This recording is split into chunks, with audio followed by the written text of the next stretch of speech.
Hello students, this is CA Yashoda Sharma from my future academy. So start करते हैं next chapter of civics, understanding the law. Topics इसमें covered होंगे। Do law applies to all, जिसमें हम देखेंगे rules of laws, how rule of law establish in India, how do new law comes about and unpopular and controversial laws. So first, do laws applies to all. All law is independent India are equal before law. So क्या यहाँ पर हम ये देख रहे हैं, क्या law हर किसी को एप्लीकेबल है?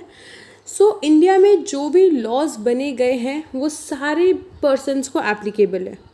लॉ कभी भी डिस्क्रिमिनेट नहीं करते सुपीरियर या inferior, rich poor, gender, caste, religion etcetera. हर किसी को इक्वली लॉ एप्लीकेबल होंगे।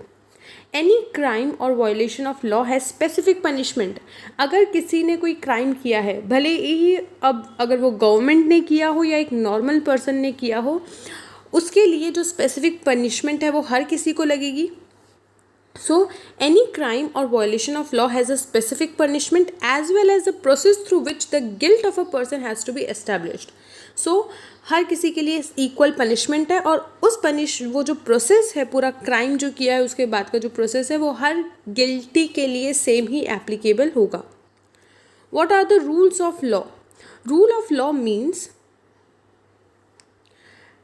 Rules of law means is that all law apply equally to all citizen of a country and no one can be above the law. मतलब कि माना जाता है कि जो गवर्नमेंट है वो ऊपर आती है, जो सारे रूल्स एंड रेगुलेशंस बनाती है, फिर अलग अलग सारे जो होते हैं। अब यहाँ पर ये है कि गवर्नमेंट से भी जो ऊपर आता है वो है लॉज। दो गवर्नमेंट ने लॉ बनाया है लेकिन गवर्नमेंट खुद भी उन लॉ को ब्रेक नहीं कर सकती है। How rules of the law established in India? So it is often believed that it was the British colonialist who introduced the rule of law. So initially जब ब्रिटिशर्स ने आके इंडिया पे rule किया था, तब ब्रिटिशर्स ने rules बनाए थे। लेकिन however historians have disputed this claim because colonial law was arbitrary. So ये माना जाता है कि colonialist ने आके रूल्स बनाए थे, लेकिन दूसरी ये भी थियोरी है कि जो कॉलोनियल रूल था, जो कॉलोनियल लॉ था, वो आर्बिट्ररी था, that is dictatorial. Indian nationalist play a prominent role in development of legal sphere in British India. और हमारे जो इंडियन नेशनलिस्ट थे उन्होंने बहुत इम्पॉर्टेंट रोल प्ले किया उस टाइम पे, जो भी लीगल रूल्स रेगुलेशंस बनाने थे उसमें। So nationalists wanted to change the idea of law from a set of rules that they were forced to obey. Colonial rule में दो तरीके से डिवाइडेड था। एक जो कॉलोनियलिस्ट जिन्होंने अपने रूल्स एंड रेगुलेशंस अप्लाई किए थे, जो कि इंडियन फोर्स थे उनको ओबे करने के लिए, और सेकंड जो इंडियन नेशनलिस्ट अंदर ही अंदर जो प्लानिंग कर रहे थे। सो नेशनलिस्ट, जो इंडियन नेशनलिस्ट थे, wanted to change the idea of law. Indian nationalist को इस पूरे लॉ रूल्स एंड रेगुलेशंस का आइडिया को चेंज करना था, जो कि Indian peoples were forced to obey to law as including idea of justice. और इंडियन नेशनलिस्ट चाहते थे कि जो वो लोग लॉज बनाए उसके अंदर idea of justice, that is justice include हो। By the end of 19th century, the Indian legal profession began to use law to defend their legal rights of Indian. So 19th century के end तक जो भी Indian legal professionals थे उन्होंने laws को use करना start किया अपने लीगल राइट्स को बचाने के लिए। Indian judge also began to play a great role in the decision making. Indian judges were also included in decision making. Thus, in several ways, India played a major role in evolution of rule of the law during the colonial period. So, जब colonial period था तब से ही Indian nationalist ने अपना काम करना शुरू कर दिया था। उन्होंने अपने लॉज को बनाना शुरू कर दिया था और उन्होंने अपने लीगल राइट्स को बचाने के लिए उन लॉ का यूज़ किया। After independence, the document Constitution served as a foundation on which our representative began to make the law for the country. So जब colonial rule था, जब ब्रिटिशर्स हमारे पे रूल कर रहे थे, तब कोई भी तरीके का कॉन्स्टिट्यूशन नहीं था। लेकिन जैसे ही इंडिया ने इंडिपेंडेंस देखा, जब इंडिया को इंडिपेंडेंस मिला उसके बाद एक कॉन्स्टिट्यूशन बनाया गया रिटन डॉक्यूमेंट बनाया गया जिसके अंदर सारे रूल्स रेगुलेशंस डाले गए जो कि गवर्नमेंट को रन करेंगे, हमारी कंट्री को रन करेंगे. Every year several new laws made as well as existing one revised. अब ऐसा तो हो नहीं सकता कि भाई एक बुक बना दी और हमने बोला इसके अंदर जो लॉज लिखे हुए हैं वो एकदम परफेक्ट है, ऐसा नहीं हो सकता. सो हर साल कुछ ना कुछ नए लॉज इसमें ऐड ऑन होते हैं और कुछ पुराने लॉज को निकाल दिया जाता है according to the environment, according to the situation. So every year several new laws made as well as existing one revised by elected representatives.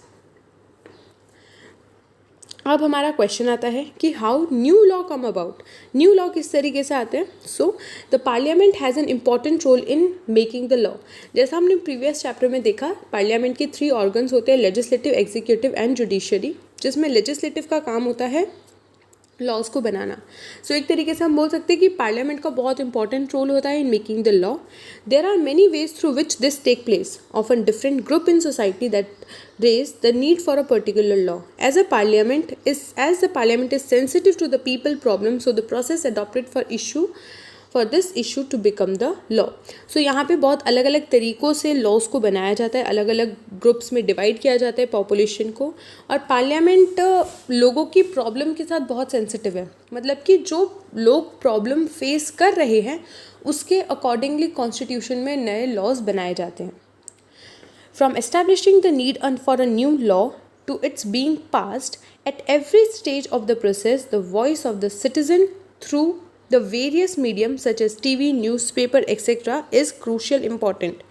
यहाँ पे बता रहे हैं कि जब पता चलता है कि कोई नए लॉ की नीड है और जब वो लॉ पास होता है, सो उसके बीच में एक बहुत बड़ा गैप होता है, डिफरेंस होता है, बहुत टाइम टेकिंग होता है और उसके बीच में बहुत सारे स्टेजेस आते हैं जहाँ पे ये हर लॉ को पास किया जाता है. प्रेसिडेंट से सिग्नेचर लिए जाते हैं, लोकसभा राज्यसभा के मेजॉरिटी वोट्स आने होते हैं. सो जब पता चलता है कि एक नए लॉ की नीड है अप टू जब ये लॉ पास हो जाता है, उसके बीच में सिटीजन्स की वॉइस को बहुत ही ज़्यादा अहमियत दी जाती है, बहुत ज़्यादा रोल प्ले करते हैं. और किस तरीके से उनके सारे ओपिनियंस लिए जाते हैं through TV, newspaper etcetera. Unpopular and controversial laws. Sometimes a law can be constitutionally valid and hence legal, but it can continue to be unpopular and unacceptable to people because they feel that the intention behind it's unfair and harmful. कभी कभी ऐसा होता है कि law, जो भी law पास हुआ है वो कॉन्स्टिट्यूशनली वैलिड है और लीगल भी है, लेकिन जो पीपल है वो उसको एक्सेप्ट नहीं कर पाते क्योंकि उन्हें ऐसा लगता है जो भी लॉ पास किया गया है वो उनके लिए अनफेयर है या फिर हार्मफुल है. The people might criticise this law, hold public meeting, write about it in the newspaper reports. अब लोग अपने ओपिनियन किस तरीके से बताएंगे कि एक लॉ अनफेयर है या हार्मफुल है. दो लॉ पूरी तरीके से लीगल है लेकिन लोगों को लग सकता है कि वो अनफेयर या हार्मफुल है, तो जो ये पीपल है वो इसको क्रिटिसाइज़ करते हैं थ्रू पब्लिक मीटिंग्स या फिर मीडिया या न्यूज़पेपर या टीवी न्यूज़ चैनल. इस थ्रू वो लोग अपने व्यूज़ को एक्सप्रेस करते हैं. When a large number of public begin to feel that a wrong law has been passed, then the parliament has a pressure to change the law. और जब इतने लोगों का प्रेशर आता है पार्लियामेंट पे through newspapers, through media, through public meetings, तब इस पार्लियामेंट को कहीं ना कहीं इस लॉ को चेंज करना पड़ता है क्योंकि एट द एंड जो लॉ बनाए जा रहे हैं वो पब्लिक के बेनिफिट के लिए बनाए जा रहे हैं और पब्लिक अगर उससे खुश नहीं है तो पार्लियामेंट को वो लॉज चेंज करने पड़ते हैं. After electing representative, it is the duty of the citizen to keep a check on them. जैसे अभी अगर कोई भी पार्टी में हम हमारे रिप्रेजेंटेटिव को इलेक्ट करते हैं, हमने देखा लोकसभा में हम मेंबर्स को इलेक्ट करते हैं. सो ऐसा नहीं है कि हमने एक बार इलेक्ट किया और हम उसको छोड़ दें. ये हमारी सिटीजन्स की ड्यूटी है कि हम उस पर चेक रखें कि हमने जो रिप्रेजेंटेटिव को चूज़ किया है वो अच्छी तरीके से काम कर रही है या नहीं. So this is the whole topic of the chapter, जहाँ पे हमने ये देखा कि किस तरीके से लॉज को बनाया जाता है, क्या लॉ हर किसी पे एप्लीकेबल है.